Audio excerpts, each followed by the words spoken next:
If you have Cancer rising, this transit begins in your fifth house, it's reviewed in your sixth house, and it culminates in your seventh house. On October 20th and October 21st, the Mars-Mercury conjunction, along with Mercury beginning its shadow period for this retrograde, was all indicating energy in your fifth house. So that would be associated with your children, creative projects that you might be involved with, your hobbies, things that you love, and romance. And that can be romance specifically tied to a person, like a new romantic partner, a fling kind of thing, or that could be what romance means to you. But on the 20th or the 21st, that was probably a difficult environment in these areas. Like you were experiencing a difficult time with one of these areas in your life. And that would have had to do with some kind of communication that came up, or changes in your thinking, or some kind of communication that you received. But this was somehow challenging. And there was definitely an exclamation point on it. So it's like Mercury is indicating a challenge, and Mars is saying, no, this is a big deal. Really, really notice this, kind of like lighting it on fire. On November 9th, Mercury will station retrograde in Sagittarius in your sixth house. The sixth house is all about the work that we do on a daily basis. So it doesn't necessarily mean in your job.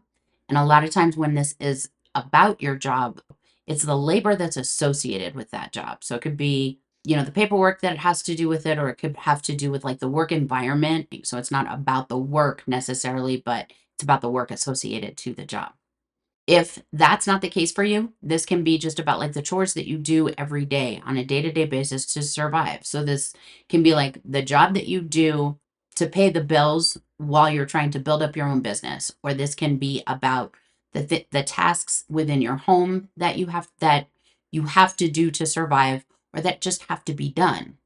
So on the 9th, as Mercury stations retrograde in your sixth house, it's kind of saying like we want to pause in that work, in that daily labor that we do, to first of all review and reflect whatever's happened between the 20th and now that kind of stands out to us, like what might need some type of reassessment, and what might we need to tweak before moving forward. Some kind of project that we've started, some kind of hobby that we're engaging in, something having to do with that needs some kind of tweaking. So you want to review, and you want to avoid making any like hasty decisions right now. It's not going to be one of those times where it's like you just get lucky and you weren't totally sure about something, but you just kind of went with it, hope for the best, and things turned out for the best. There are times like that. This is not one of them. Review first before you take any steps forward. And also, if this has to do with communication throughout this time, throughout November and December, we want to pause before we speak and think about what we're saying before we say it. On November 12th, Mercury and Mars are conjunct in your sixth house. So remember that Mercury is backing up while Mars is moving forward. So it's likely that there's going to be some kind of conflict having to do with communication and just the act of moving forward. Like, I want to get going, and another part of me or another person around me is saying, no, not yet. You need to stop. You need to look at this. You need to think about that. So we're dealing with the dark side of Sagittarius, which can be, I am positive that I am right and steadfast that no one is going to tell me what to do or change my direction because I am free to make my own decisions. So it's something having to do with like those dark sides of positivity, you could say. So you just want to watch out for those. You want to be thinking before you speak. This is showing up in your sixth house. So it could have to do with your physical or mental health, your work or work related tasks, or the chores that you do every day. This can also be about the people in those environments. So just think before you speak and take time to review any plans in those areas before moving forward. On November 29th, Mercury will station direct in Scorpio. So this is again a time to pause, to reflect. Mercury and Mars have now connected in both Sagittarius and in Scorpio. And now Mercury is in Scorpio while Mars is in Sagittarius. So Mercury is kind of on its own, doing its own thinking without that kind of wild desire to move forward right now. It should be a little bit easier to pause and think. And there should also be more information on the table for you to be like, oh yeah, maybe it is a good idea for me to take breath and just kind of think about this first before moving forward. So again, this has to do with communication, creative projects, your children, and also your work environment, your physical and mental health.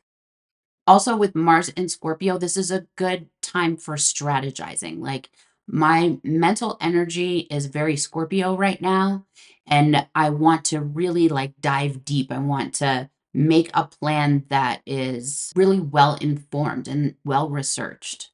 So just be conscious of that as well. That's a good thing to follow through on. Mercury has traveled in its direct motion out of Scorpio into Sagittarius again, and now it's passing through all of the degrees of this retrograde and into like new territory. And this might be a time when you're really feeling like moving forward, you're really feeling like getting started. It might be slow moving at first, but that doesn't mean that we can't like start making those first steps, reaching out to any people that might be involved in this project, whatever it is that we need to really get going on. So, again, work environment, creative projects, children, romance, new romantic partners. Maybe there's a new romantic partner at your workplace or in your work environment.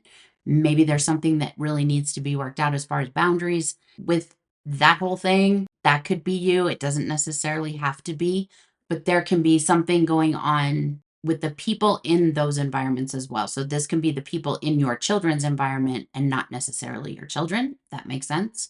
If that's the environment that we're looking at, there's also likely some crossover there. So like that's why I say like romantic partners that are in your workplace, or like your kids are hanging out with a coworker's kids and there's something involved with that you're dealing with or working on right now. On January 18th, Mercury will catch up to Mars in Capricorn in your 7th house. For the first time, this is involving partnership, your partner, if that's relevant here, but it's some kind of one-on-one connection. This could also be about, because we're talking about the 5th and the 6th house prior. So it could be about like your work spouse. Sometimes like you have your spouse at home and you have like the person that's just kind of like your person when you're at work. Or this could also have to do with like your partner and something that they're involved with your kids, or maybe you have been the one engaging in some kind of project with your children and now your partner's kind of coming on board to pick up some of the slack or to help out with that. Whatever the project has been throughout this time, this Mars Mercury conjunction in January is just sort of indicating a time like this is when I'm feeling like some momentum where this is concerned. Like, yes, I've taken some steps forward and yes, there's been movement, but by January 18th, I'm really feeling like, okay, we got this. And whatever like last kind of jolts forward that we need will be provided by Mars at that time. We don't need to be as nervous about Mars being connected with this because Mars is in its favorite sign. It's exalted in Capricorn. It tends to just behave a little bit better, be a little less malefic when it's in Capricorn. We still want to be cautious of, just because of the close connection to Mercury, we still want to be cautious of saying things like kind of out of turn, or, that are hurtful, that are true, but maybe didn't have to be so harsh. Throughout this time, we want to be thinking about that. But even though things might be kind of looking up, we might get kind of cocky and say something that later on we wish we hadn't said. So we still want to be thinking before we speak, especially while in mid-January when Mars and Mercury are making this conjunction. But just know that by January we're really feeling like this thing is kind of in the rearview mirror. We're moving forward and we're feeling confident in what we've been putting together through all of these starts and stops for the past couple months.